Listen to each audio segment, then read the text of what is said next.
That day, I was just planning to trim the front lawn. The heat was brutal, sweat sliding down my neck and soaking my back. I pulled my caplo over my eyes. That's when I heard a faint metallic clang from next door.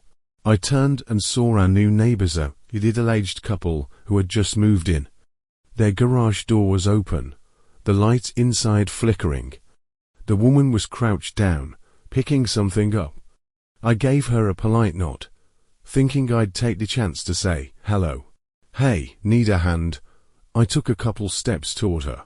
She looked up and gave a quick smile. "No, thanks, my husband's coming." Her voice was low, and the smile didn't quite reach her eyes. I was about to make small talk, but she'd already turned back to what she was doing, avoiding my gaze. I awkwardly went back to cutting the grass. An hour or so later, I saw her husband pull into the driveway in a pickup. He didn't look my way, didn't nod or smile at my wife like most neighbors around here usually would. This was a friendly little town, people said hello. It felt off. That night, around 10 p.m, my wife and I were watching TV in the living room. Suddenly, we heard the sound of glass shattering next door. I rushed to the window and saw their kitchen lights flickering. My wife asked if we should call the police. I hesitated, then grabbed my phone and dialed 911. When the cops arrived, I stood on our porch while they knocked on the neighbor's door. No response. They circled around to the backyard. A minute later, one of the officers gestured at me to go back inside. The next morning, 2 police cars were still parked out front.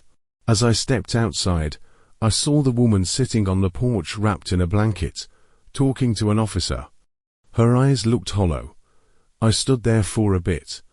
She didn't even glance my way. Later that day, I went to the hardware store.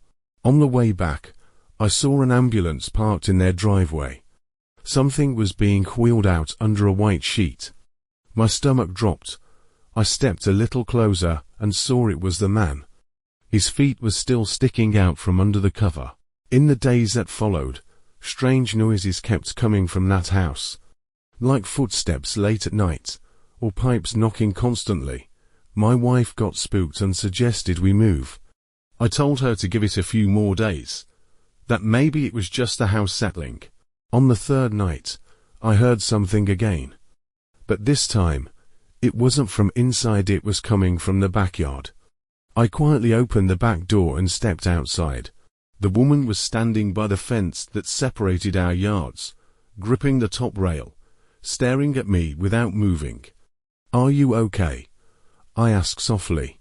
She nodded slowly. After a long pause, she said, "He's still walking around every night, like he's not really dead." I froze. "You mean your husband?" She didn't answer. Just turned and walked back into the house.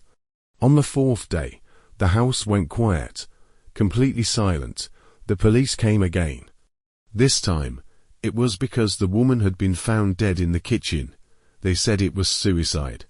But my wife swore that around 4 a.m. that morning, she'd gotten up to use the bathroom and saw the woman standing at our front door. I asked if she was sure. She said the porch light was on. She saw her clearly. That was it. We finally decided to move. On our last night there, I went out to switch off the backyard lights. That's when I saw a pair of eyes staring at me from the other side of the fence. A man, motionless, expressionless.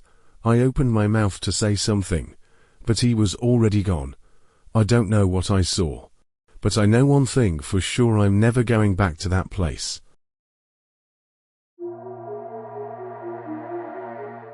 I don't like dogs.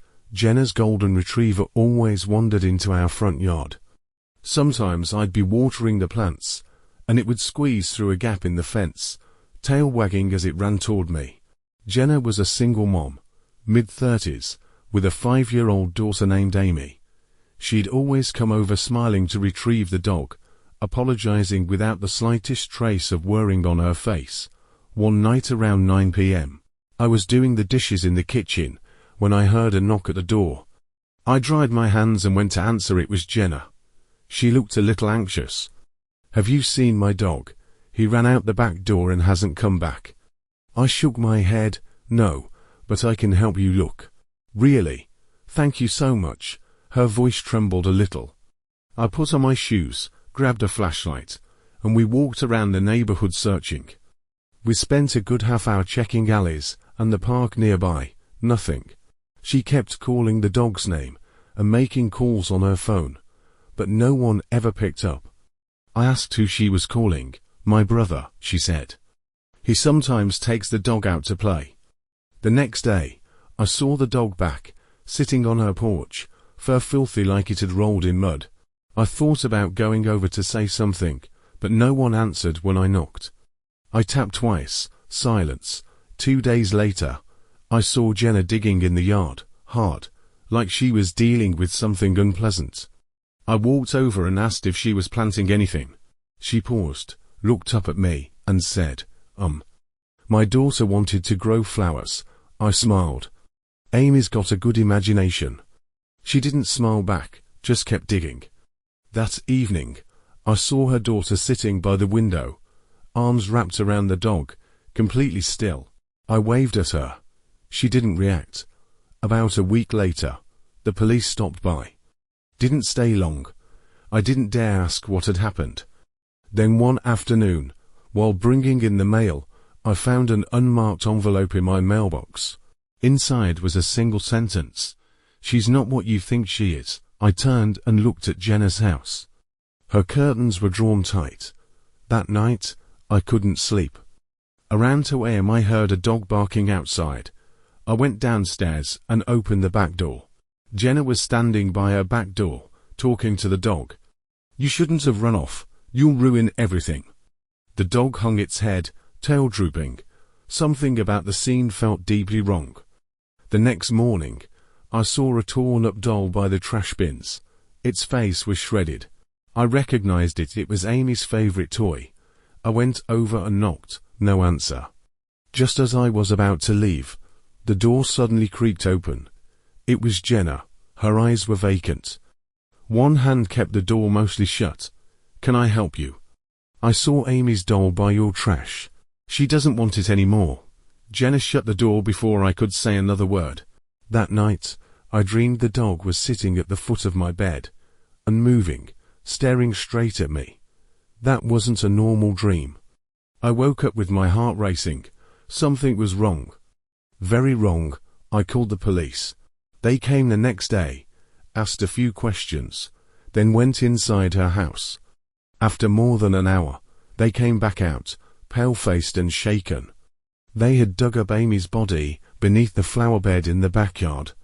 The news said it was an accident, that she'd fallen and hit her head on a stone.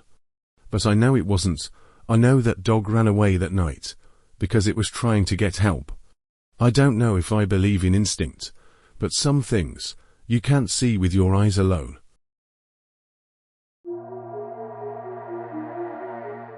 I started hearing footsteps downstairs on the 3rd night after I moved into my new place. It's an old 2-story building. One rented the upstairs unit. The 1st floor was vacant. The landlord said it was still under renovation. I asked if anyone might drop in to check on things, and he shook his head, said no one else had a key, the locks had been changed. The first night, I thought I was imagining things, or maybe the floorboards were just thin. But on the 2nd night, I heard it more clearly. It sounded like someone walking in slippers across wooden floors, slow steps, heavy pace. Around 2 a.m. I went downstairs with my phone's flashlight. The place was pitch dark.